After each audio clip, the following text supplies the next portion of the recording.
Hello friends, welcome to my channel Dhanashree classes. आजच्या या व्हिडिओमध्ये आपण इथे काही डेली यूज सेंटेन्सेस बघणार आहोत.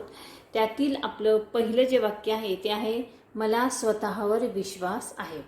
आता ही जी डेली यूज सेंटेन्सेस आहेत म्हणजे रोज बोलली जाणारी वाक्य आहेत, ही मराठीची वाक्य आहेत आणि हीच वाक्य आपल्याला इथे इंग्रजीमध्ये तयार करायची आहेत. ठीक आहे, तर मला स्वतःवर विश्वास आहे हे वाक्य आपण इंग्रजीमध्ये कसं करणार? बघा, मलासाठी लिहिणार आहोत आय. करता हा नेहमी आपण सुरुवातीला लिहितो आणि विश्वास असणे करत्यानंतर काय येतं? क्रियापद येतं. विश्वास असणे म्हणजे believe, BELIEVE, BELIEVE. I believe in. स्वतःवर म्हणजे myself. I believe in myself म्हणजे मला स्वतःवर विश्वास आहे. ठीक आहे, आता हे इंग्रजी वाक्य देखील खूपदा ऐकलेलं असेल, पण याचा अर्थ असाच होतो. मराठीमध्ये असंच लिहिता, मराठीमध्ये त्याचा अर्थ याच पद्धतीने होतो हे आपल्या पटकन लक्षात येत नाही. ठीक आहे, तर याचा जर सराव केला, अशा वाक्यांचा, अशा शब्दांचा काही सराव केला तर आपण ही वाक्य जी आहे मराठीची ती इंग्रजीमध्ये व्यवस्थितरित्या करू शकतो. पुढचं वाक्य बघणार आहोत, मला अगोदर जाऊ दे. आता हे वाक्य आपण कसं लिहिणार?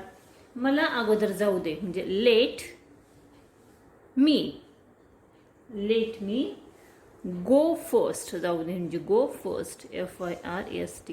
मला पहिल्यांदा जाऊ दे किंवा मला अगोदर जाऊ दे म्हणजे लेट मी गो फर्स्ट. पुढचे बघा, कोण हसत आहे? तिकडे कोण हसत आहे असंही वाक्य आपण खूपदा बोलतो. कोण हसत आहे, कोण रडत आहे, कोण खेळत आहे.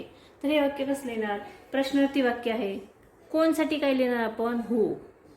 प्रश्नार्थी वाक्यामध्ये WHO. प्रश्नार्थी वाक्यामध्ये प्रश्नार्थक जो शब्द असतो तो अगोदर लिहायचा असतो. कोणसाठी काय लिहितो आपण? हू. हू नंतर काय येईल? हू नंतर येईल इज. आणि कोण हसत आहे? हसणे म्हणजे काय? Laugh, LAUGH. आणि इथे काय आहे? क्रिया चालू आहे, हसत आहे म्हणजेच ING. हू इज लाफिंग आणि प्रश्नचिन्ह. ठीक आहे, त्यानंतर पुढचं वाक्य आहे मला खरं सांग. हे वाक्य कसं लिहिणार? मला खरं सांग. खरं सांगणे म्हणजे काय? टेल मी म्हणजे मला. टेल मी सांगणे म्हणजे मी. टेल मी सांगणे म्हणजे tell. Tell me the truth, TRUTH. Tell me the truth. पुढचं बघा, मला विचार करू दे. मला विचार करू दे म्हणजे लेट मी.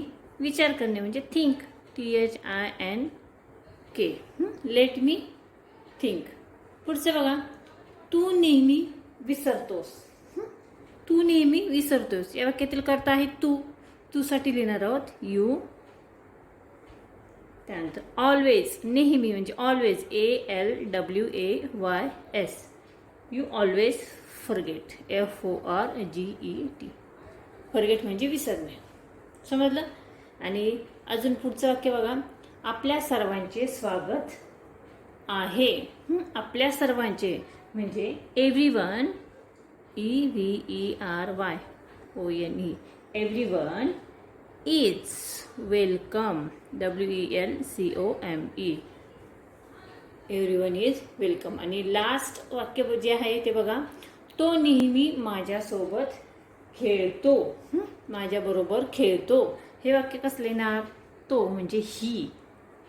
ठीक आहे, ऑलवेज, नेहमी म्हणजे ऑलवेज, ALWAYS. ही always plays, PLAYS. Plays with me, WITH, with me, माझ्यासोबत. समजले? तर अशा पद्धतीने आपण काही इथे डेली यूजचे सेंटेन्सेस बघितलेले आहेत. हा व्हिडिओ तुम्हाला कसा वाटला मला कमेंट्स करून नक्की कळवा.